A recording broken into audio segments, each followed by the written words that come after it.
할렐루야. 할렐루야. 네, 어디 언짢으신 일 있으세요? 네. 다시 한 번 더 할렐루야. 우리 참 좋으신 주님의 자비와 은혜와 평강이 우리 그라치 반석교회 온 교우들의 삶과 가정 위에 가득 임하기를 간절히 원합니다. 사랑하는 그라치 반석교회 교회 여러분, 한 주간 주님 안에서 평안하셨습니까? 진짜 평안하셨어요, 여러분? 네, 감사합니다. 주님께 질문하면서 믿음의 걸음을 한 걸음 한 걸음씩 걸어가는 여러분들 한 주가 되셨으리라고 믿습니다. 날이 더해져가고 해가 지날수록 하나님 성품 닮아가는 우리 모두의 삶이 되기를 간절히 원합니다. 여러분, 우리는 계속적으로 지금 기드온을 말씀을 통해서 확인하고 있습니다. 여러분, 기드온 하면 가장 먼저 떠오르는 이미지, 가장 먼저 떠오르는 이야기, 어떤 이야기입니까? 여러 가지들이 떠오를 수 있을 것 같아요. 가장 먼저 떠오르는 수식어 무엇일까요? 뭐라고요? 여기 다 이렇게 교회에서 조기교육 받지 못하신 분들만 계신가 봐요. 네, 뭐가 떠오르십니까? 기드온과 그쵸, 300용사가 떠오를 것입니다. 우리는 기드온과 300용사라고 하면요, 정예 용사 300명을 먼저 딱 떠올릴 것 같아요.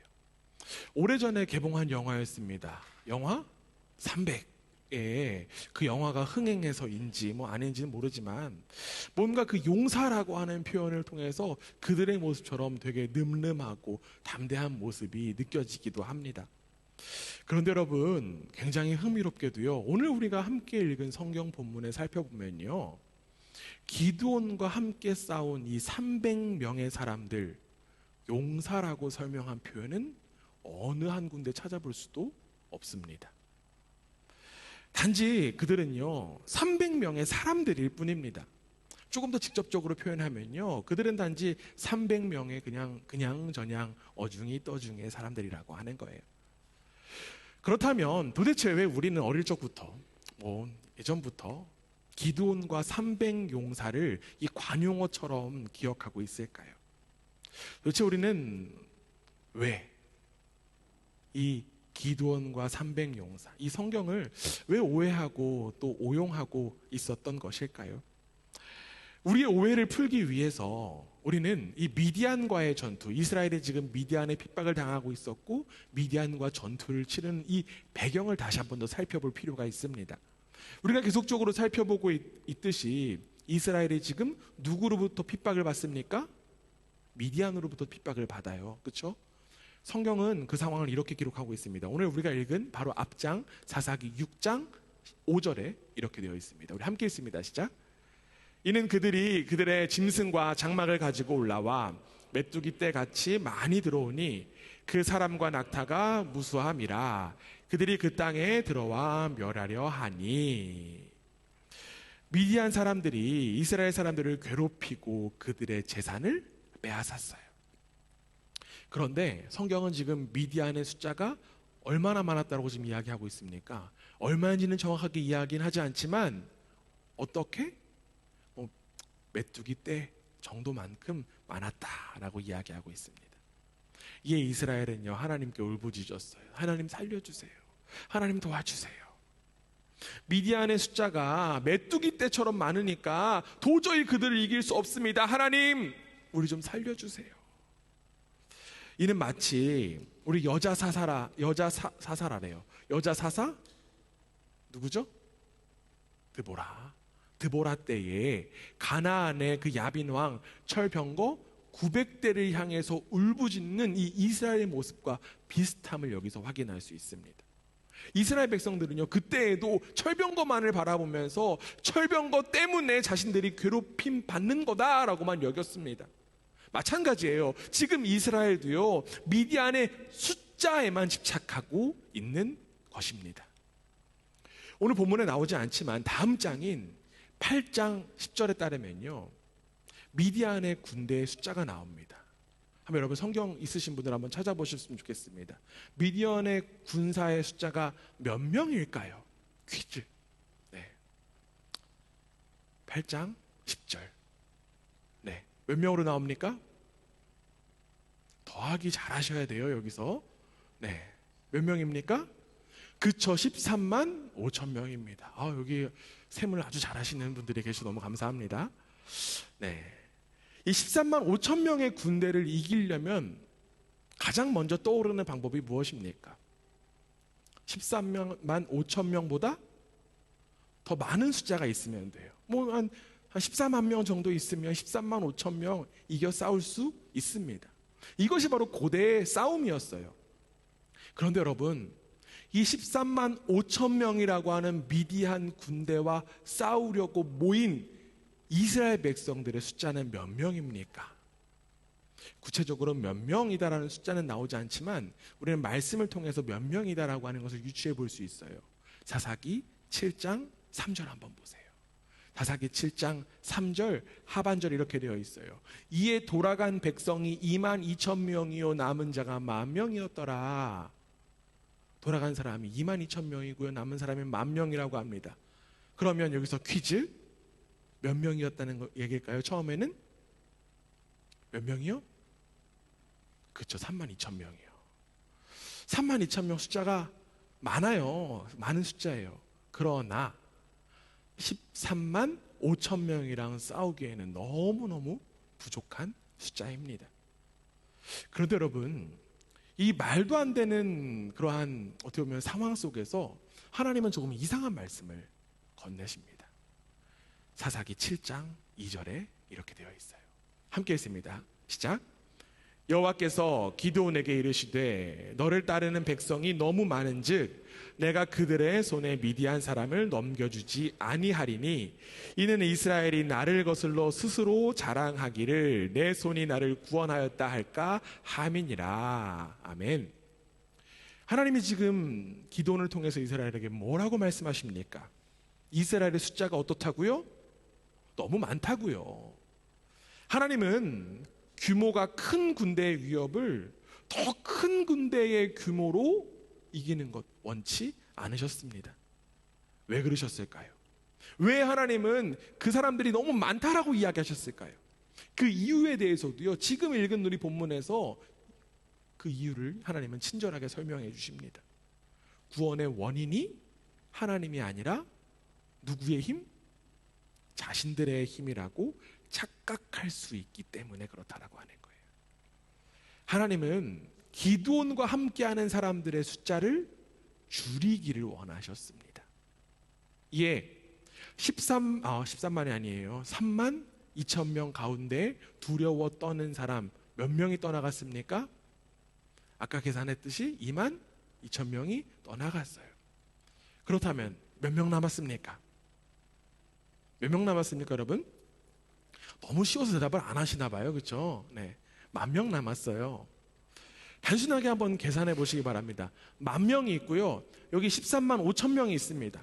그러면 10,000명인 사람들 한 명이 몇 명 정도를 싸워야 되는 것일까요? 그렇죠. 13명 정도 싸워야 돼요. 1대 13의 싸움을 해야 됩니다. 그런데 하나님은요, 이 10,000명도 여전히 많다라고 말씀하십니다. 이제는 이 10,000명 중에서 기드온과 함께 갈 사람들을 하나님께서 스스로 구별하시겠다라고 말씀하십니다. 그리고는 기드온을 시켜서 그들을 물가로 데려가게 하십니다. 하나님의 말씀대로요, 기드온은 10,000명의 사람들을 물가로 데리고 갔습니다. 그리고 기드온은 병사들에게 물을 마시도록 했어요. 물을 마시는 모습으로 사람을 구별하게 하신 것입니다. 여러분, 뜨거운 태양 아래 있다가 물을 만나면 어떨까요? 어떻습니까? 그쵸, 너무 기쁘고 만족스러울 것 같아요. 막 너무 갈증도 있고 더운데 시원한 물을 만났으니까 아마 저 같으면 물에 뛰어들 것 같습니다. 때로는 뭐 들고 있는 창과 방패 다 내팽겨치고 그냥 물을 머리에 막 쳐박고 막 이렇게 세수할 것 같아요. 그런데 하나님은요, 이 장면을 보시고 사람을 구별하게 하십니다. 손으로 움켜서 입에 대고 하는 사람이 전쟁에 나갈 수 있다라고 하는 거예요. 우리는 여기서 혼란스럽습니다. 도대체 기준이 무엇이기 때문에, 그냥 물 보면 뛰어드는 것이 당연한 것인데 기준이 무엇이기에 하나님은 손에다가 물 움켜쥐고 핥아 먹는 사람들만 전쟁에 나갈 수 있다고 하신 것일까? 참 어려워요. 그래서 우리와 같은 사람들, 이 어려움을 겪는 사람들이 예전에도 있었습니다. 고대의 성서학자 그리고 유대인 랍비들은요, 이러한 생각들을 했어요. 손에 물을 떠서 마시는 사람들, 그 물을 뜨는 게 두 손이 아니라 한 손으로 떠서 마셨을 것이고 한 손에는 창과 방패를 들고 있었을 것입니다. 그래서 이들은 전쟁을 더욱더 중요하게 여겼는 사람들입니다. 싸우려는 의지가 있는 사람들이다. 그래서 이들이 택함을 받았을 것입니다 라는 이야기를 합니다. 어쨌든 간에 중요한 거는요, 300명이 남았다는 거예요. 우리는 여기서 바라보고 집중해야 할 부분이 있습니다. 앞서 이야기했던 그 물 마시는 행위 자체가 중요하기보다 하나님께서 그들의 숫자를 줄이는 것을 더욱더 중요하게 여기셨다라고 하는 거예요. 어떠한 기준에 의해서 하나님께서 쓰신다 안 쓰신다라고 하는 것이 아니라 하나님께서는 사람을 줄이기 위하여서 애매하고 모호한 방법을 사용하셨던 것입니다. 다시 말하면요, 300명을 추리되 용감하고 용맹한 사람들을 추리는 목적이 아니었다라고 하는 것입니다.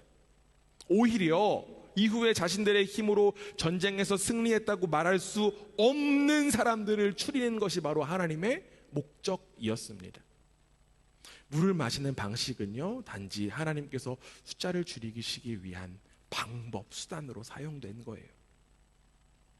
사랑하는 여러분, 하나님의 전쟁에 숫자는 중요하지 않습니다. 오히려 하나님은요, 적은 숫자를 통해서 하나님의 승리를 더욱더 강력하게 나타내실 수 있는 분입니다. 그러나 이스라엘 백성들은 어땠습니까? 이스라엘 백성들은요, 숫자에만 집착했어요. 자신들의 숫자가 적어서 우리가 지금 적은 숫자니까 미디안에게 공격을 받는 것이다 라고만 여겼습니다. 그러나 여러분, 이스라엘이 지금 미디안의 핍박을 받고 고통받는 것 왜 그렇습니까? 숫자 때문입니까? 아닙니다. 이스라엘이 여호와의 목전에서 악을 행했기 때문에 하나님께서 친히 그들을 미디안의 손에 넘기셨습니다. 그래서 그들이 고통과 고난을 지금 경험하고 있는 거예요. 결국 하나님은 숫자에 집착하며 삶을 한탄하고 있는 이들에게 이 전쟁, 숫자의 전쟁이 아니야. 이 전쟁은 나의 전쟁이다. 하나님의 전쟁이다. 그리고 너희는 나의 백성이다 라고 하는 사실을 친히 가르쳐 주신 것입니다. 그런데 여러분, 이 이스라엘이 숫자에 집착한 이 안타까운 모습, 혹시 우리 속에도 있는 모습은 아닙니까? 우리도 세상 가운데 승리를 하고자 하는 깊은 갈망들이 있습니다. 승리를 꿈꾸지 않는 사람 어디에도 없을 것입니다. 여기 승리 안 좋아하시는 분 있으십니까? 누구나 다 승리를 원할 것입니다. 저도 그렇고요. 아마 여기 대다수가 그럴 거예요. 그런데 승리를 하기 위해서 우리는 주로 무엇을 합니까? 어떻게 합니까? 승리의 조건에 집착해요. 13만 5천 명의 군대를 이기기 위해서 14만을 모으기 위해서 열심을 다합니다.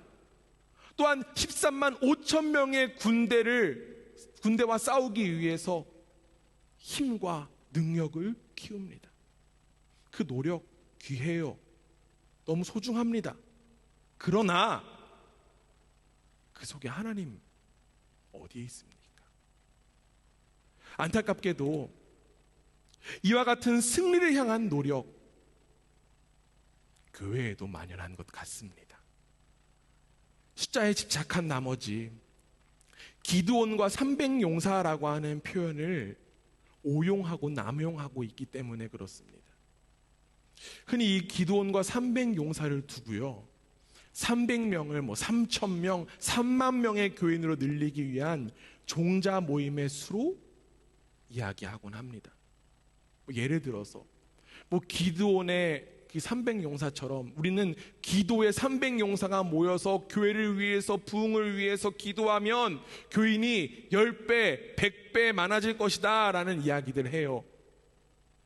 그런데 여러분, 오늘 성경의 본문은 그러한 이야기들 하고 있습니까? 아닙니다. 오히려 오늘 성경의 본문은요, 이와 정반대되는 이야기를 하고 있습니다. 오늘 본문에 나온 이 300이라고 하는 숫자, 커지기 위한 숫자가 아니었어요. 오히려 큰 규모를 줄이고 줄여서 만든 숫자가 바로 300입니다. 성경은 규모가 커야 하나님의 일을 한다라고 하는 생각을 버려야 한다라고 지금 이야기하고 있는 거예요. 왜 그럴까요? 큰 규모는 사람들로 하여금 잘못된 자랑을 하게 만들기 때문입니다. 여러분, 솔직하게도요, 저에게도 이와 비슷한 마음이 있습니다. 많은 분들이 저에게 이러한 질문할 때가 있어요. 그라츠 반석교회에 교인이 얼마나 됩니까? 이러한 질문을 받을 때 어느덧 저도요, 그 질문에 한 명이라도 더해서 이야기하고 싶은 마음이 솔직하게도 있습니다. 우리 교회에 애들까지 다 해서 이렇게 얘기하고 싶은 마음이 있고요. 솔직하게도 그런 이야기를 한 적도 있습니다. 물론 교회가 건강하고 교회가 좋으면요, 사람이 모일 수 있습니다. 사람이 모이는 것에 대해서 나쁘다고 이야기하는 거 아니에요. 사람이 모이는 것 지향하는 것 아닙니다. 수많은 사람이 모이는 대형 교회에 대해서 비난하고자 하는 마음도 없습니다. 세상의 모든 교회들이 하나님 나라의 일을 귀히 감당하기 때문입니다. 그러나 제가 저에게 환멸을 느끼는 정말 부끄러운 모습은 바로 그 숫자에만 집착하는 모습이라고 하는 거예요. 숫자에 자유롭지 못한 모습이라고 하는 것입니다. 숫자가 많으면 성공하는 목회 같고, 숫자가 늘어나면 성장하는 교회가 되는 것처럼 제가 스스로 느낀다라고 하는 거예요. 그리고 숫자가 늘어나고 교회 규모가 커야 하나님의 일을 한다고 스스로 착각하고 있는 그 모습입니다. 그러나 오늘 성경의 본문은요, 저와 여러분에게 분명하게 이야기하고 있습니다.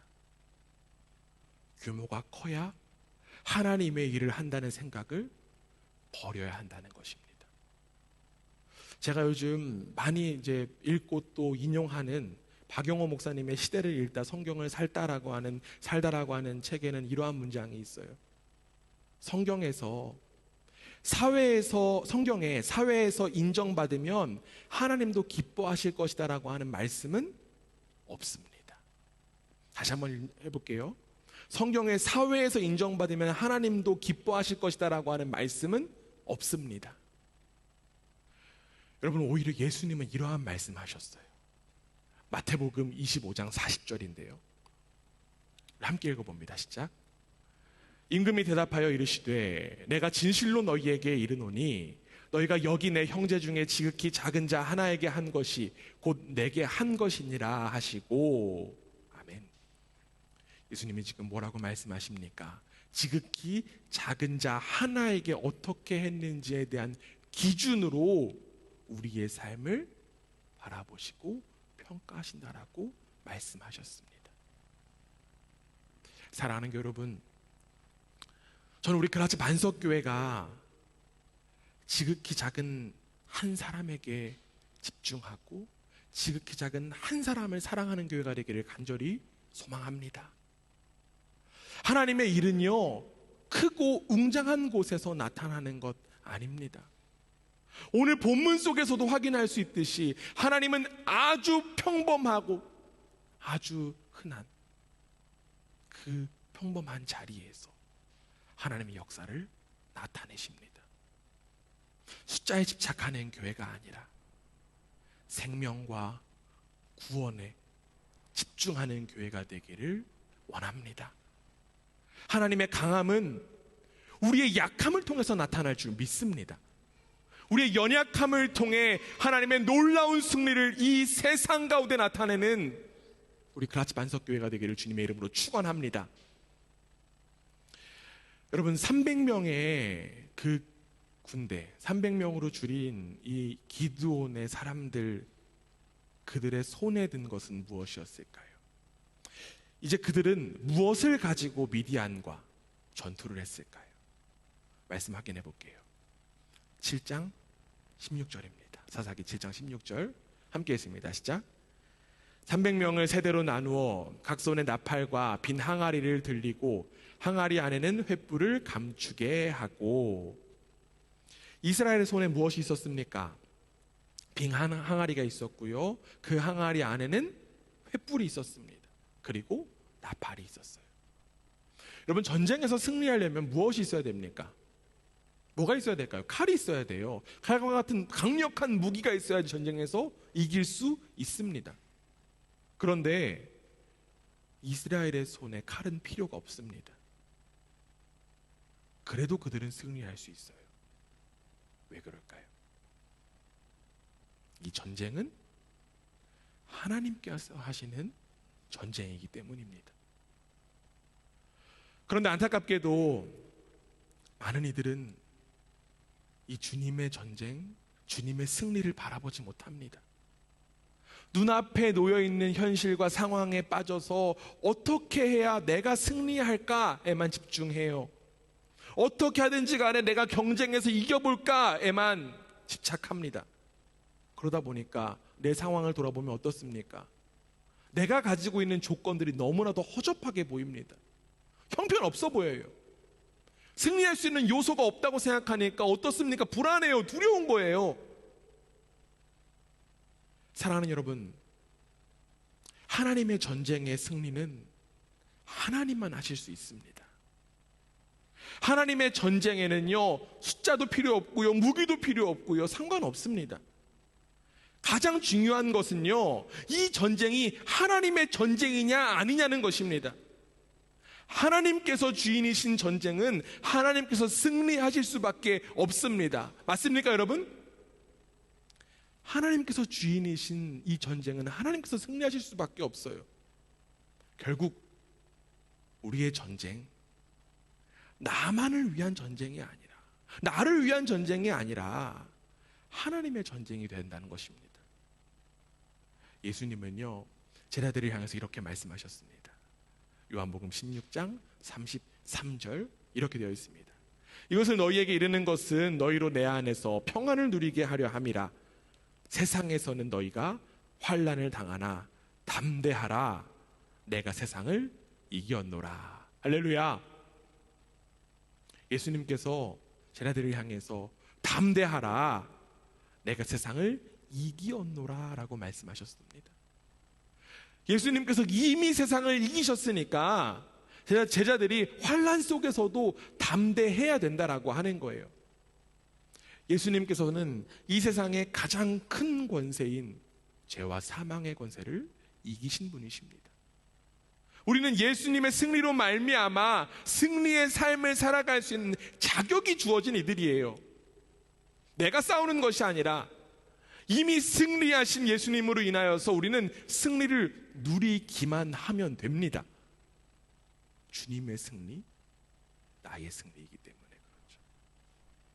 나의 승리를 위해서 하나님을 이용하는 것이 아니라 하나님의 승리에 귀 쓰임받는 우리 모두가 되기를 간절히 원합니다.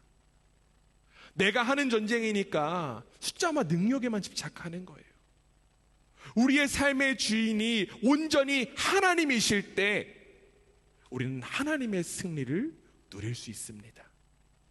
하나님의 승리는 지극히 평범하고 연약함 속에서 나타남을 기억하고 하나님의 승리의 도구로 쓰임받는 복된 우리 모두가 되기를 주님의 이름으로 축원합니다. 이제 하나님은요, 이 전쟁을 승리로 이끌어 가십니다. 기드온이 이제 미디안 진영에 도착해서 이제 나팔을 들고 항아리를 부수는 공격을 하기에 딱 앞서 있습니다. 그들이 공격하는 그때가 한밤중이라고 성경은 이야기하고 있어요. 먼저 기드온과 그와 함께 온 100명은요 나팔을 불고 항아리를 부수면서 요란한 소리를 내기 시작했습니다. 그러자 각각 또 100명 100명으로 나눠진 두 부대가 기드온이 지시한 대로 자신들이 가지고 있는 항아리를 부수며 나팔을 불었습니다. 그리고 그들은요, 이러한 말을 하면서 외쳤습니다. 오늘 본문 20절이 이렇게 되어 있어요. 함께 읽습니다. 시작.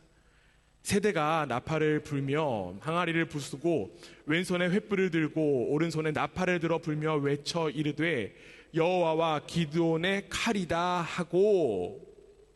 지금 이스라엘이 뭐라고 외칩니까? 여호와와 기드온의 칼이다. 이에 미디안 사람들은요, 이 소리를 듣고 이 모습을 보고 뛰고 부르짖으며 도망치게 되었습니다. 아주 극심한 혼란에 빠져서 도망치기 바쁜 상황이 된 거예요. 여러분, 굉장히 재미난 상황이지 않습니까? 저는 굉장히 재미난데요. 네, 여러분 재밌었으면 좋겠습니다. 왜냐하면 이스라엘의 손에는 칼이 들려있지 않잖아요. 그렇죠? 그들은 단지 횃불과 나팔, 그리고 여호와와 기드온의 칼이다 라고 하는 외침밖에 없었습니다. 어떻게 이러한 재미난 상황이 벌어지게 된 것일까요? 이들은 칼도 없었고요, 싸우려고 하는 것도 아니었는데 미디안은 오히려 그들 자체가 움직이고 있었습니다. 혼란하고 있었습니다. 어떻게 해서 그렇게 된 것일까요? 성경은 그 이유를 분명하게 이야기하고 있어요. 7장 21절에 이렇게 되어 있습니다. 300명이 나팔을 불 때에 여호와께서 그 온 진영에서 친구끼리 칼로 치게 하심으로, 여호와께서 그 온 진영에서 친구끼리 칼로 치게 하심으로, 미디안의 혼란, 그로 인한 승리, 누구 때문이다? 하나님 때문이다라고 하는 거예요. 하나님 덕분에 미디안은 혼란하게 되었고 이스라엘은 승리를 앞두게 되었습니다. 하나님이 그들에게 혼란을 주셨기 때문에 그들은 혼비백산이 되어서 서로를 치고요, 도망칠 수밖에 없게 되었어요. 이처럼 하나님은 하나님의 승리를 친히 이루어 가시는 분이십니다. 사람들은 생각할 수 없는 놀라운 방법으로 하나님은 일하시고 승리하시는 분이십니다. 그런데 우리는요, 이 하나님의 승리 속에서 아주 작은 균열을 발견하게 됩니다. 이스라엘이 아까 뭐라고 외쳤다고 했습니까? 20절에 보면 여호와와 기드온의 칼이다 라고 외쳤습니다. 여기에 지금 나와 있는 이 뭐뭐의 기드온의라고 하는 이 뭐뭐의 기드온의 라고 하는 의예요. 의의 히브리어 원어는요, 레입니다. 전치사입니다. 그런데 우리가 지금 보면 의는요, 소유를 나타내는 표현이에요. 그렇죠? 뭐뭐세. 근데 이 소유를 나타내기 위한 표현이라기보다는 원어적인 의미로 봤을 때 이 레라고 하는 표현은 무엇을 위한이라고 하는 의미로 사용되는 표현입니다. 즉 정리를 하면요, 이스라엘이 외친 이 여호와와 기드온의 칼이다라고 하는 이 표현은요, 여호와와 기드온을 위한 칼이다 라고 하는 표현입니다. 방금 살펴본 지금 이야기했던 이 히브리어 레라고 하는 표현이 사용된 다른 구절이 있습니다. 어디냐면요, 18절이에요. 바로 앞선 18절에 이렇게 되어 있습니다. 함께 읽습니다. 시작. 나와 나를 따르는 자가 다 나팔을 불거든 너희도 모든 진영 주위에서 나팔을 불며 이르기를 여호와를 위하라 기드온을 위하라 하라 하니라. 여기에 레가 들어간 표현이 어디 있을까요? 그쵸? 누구누구를 위하라라고 하는 이 표현, 바로 전치사 레라고 하는 것입니다. 여호와를 위한다라고 하는 표현, 여러분 이상하십니까? 안 이상하죠. 이상하면 잘못된 거예요. 그렇죠? 네, 이상하면 안 돼요. 여호와를 위하라라고 하는 표현 사용해도 전혀 문제가 없습니다. 그런데 이상한 것은 무엇일까요? 기드온을 위하라고 하는 거예요. 왜 이상합니까?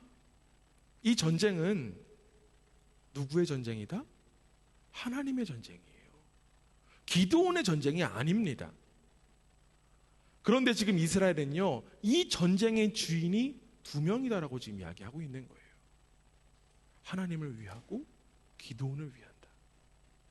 그런데 여러분, 굉장히 또 흥미롭게도요, 이 18절 누가 한 이야기입니까?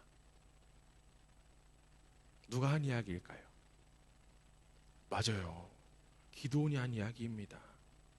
기드온이 이스라엘 향해서 하나님을 위하고 자신을 위한 전쟁을 하라라고 지금 이야기한 것입니다. 제가 조금 더 마음이 넓으니까요, 기드온을 좀 이해해 볼게요. 그렇게 이야기할 수 있을 것 같아요. 그냥 눈에 보이는 자신을 위한 전쟁을 좀 했으면 좋겠다라고 이야기할 수도 있을 것 같습니다. 그런데 여러분, 역사적으로 좀 살펴보니까요, 도무지 기드온을 이해해서는 안 되더라고요. 왜 그러냐면 그 당시 고대 문화에 따르면요, 신을 위하라라고 하는 이 명령과 왕의 이름을 언급하는 표현이 늘 같이 나와요. 실제로 가나안 땅에는 이러한 비문이 발견됐다라고 해요. 바알을 위하라, 파디를 위하라. 바알 신을 위하고 왕을 위하라라고 하는 비문이 발견되었습니다. 신과 왕을 나란하게 쓰는 것이 그 당시의 풍조였다라고 하는 거예요. 그렇다면 이를 기드온의 이야기에 적용해 보면 어떻습니까? 기드온은 어느 위치에 올라간 것입니까? 지금? 그렇죠. 왕의 위치, 그리고 신과 동등한 위치까지 올라간 것입니다. 소심한 사람이었어요. 기드온 두려움이 많은 사람이었습니다. 그래서 하나님께 끝까지 표징만 요구했던 사람이었습니다. 자기 자신도요, 부족하고 연약함 누구보다도 잘 알았던 사람이었어요. 그런데 지금 그가 어떤 행동하고 있습니까? 자신을 지금 하나님과 동등한 위치까지 올리려고 하고 있어요. 사사시대라고 하면요, 왕이 없는 시대입니다. 왜 왕이 없냐면요, 이스라엘의 왕은 누구이기 때문에? 하나님이시기 때문에, 하나님께서 직접 다스리시는 나라이기 때문에 왕이 필요 없는 나라가 바로 이스라엘입니다. 그런데 지금요, 기드온은 은연중에 자신을 왕의 위치로 올리고 있습니다. 하나님의 이름을 넣고 자신의 이름을 그 뒤에 자연스럽게 넣으면서 자신의 권위를 높이려고 하고 있다는 거예요.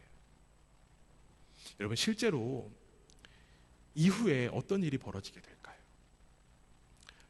사사기 8장 31절을 찾아보면 이렇게 되어 있습니다. 세겜에 있는 그의 첩도 아들을 낳았으므로 그의 이름을 아비멜렉이라 하였더라. 기드온이 아들을 낳았어요. 근데 아들의 이름이 뭐라고 합니까? 지금 아비멜렉이래요. 아비멜렉이라고 하는 이름의 뜻이 무엇이냐면 내 아버지는 왕이다라고 하는 의미입니다. 기드온은요, 이스라엘 백성들이 기드온은 우리의 왕이 되어주세요라고 해서 거절했어요. 표면적으로는 왕이 되지는 않았지만 속으로 자신은 스스로 왕으로 여기면서 스스로 높아지려고 했던 것입니다. 이후에 어떤 일이 벌어질까요? 또 이스라엘은 다시 한 번 더 위기에 빠지게 됩니다. 하나님의 승리의 도구로 쓰임받은 이 연약한 기드온이 타락의 길에 빠지게 된다는 거예요. 하나님의 승리를 자신의 영광으로 누리며 하나님보다 높아지려고 하는 그 마음의 균열이 바로 여기에서 비롯된다는 것입니다. 그의 타락, 어디에서 시작되었습니까? 그의 타락은 고난의 자리에서 나타난 게 아니에요. 그의 타락은 고통의 자리에서 나타난 것이 아닙니다. 그의 균열은 오히려 어떤 자리예요? 승리의 자리였다라고 하는 것입니다. 사랑하는 여러분, 이 기드온의 미묘한 균열이 일어난 자리, 승리의 자리였다라고 하는 이 사실, 우리는 반드시 기억해야만 합니다. 자신의 연약함을 누구보다 잘 알았던 기드온도 교만의 길을 걸어가게 되었습니다. 이 정도는 괜찮겠지. 내가 요 정도 높아지는 것, 내가 요 정도 영광 얻는 것 괜찮겠지. 이런 건 없습니다. 내 마음에 이 미묘한 균열을 우리는 바라볼 수 있어야만 합니다. 바로 내가 스스로 왕이 되고자 하는 마음, 내 스스로 높아지려고 하는 마음. 우리가 잘 아는 성경 말씀 가운데 이러한 말씀이 있습니다. 잠언 16장 18절 말씀입니다. 우리 함께 한번 한 목소리로 읽겠습니다. 시작. 교만은 패망의 선봉이요 거만한 마음은 넘어짐의 앞잡이니라. 다시 한번 더 읽어볼게요. 함께 했습니다. 시작. 교만은 패망의 선봉이요 거만한 마음은 넘어짐의 앞잡이니라. 아멘.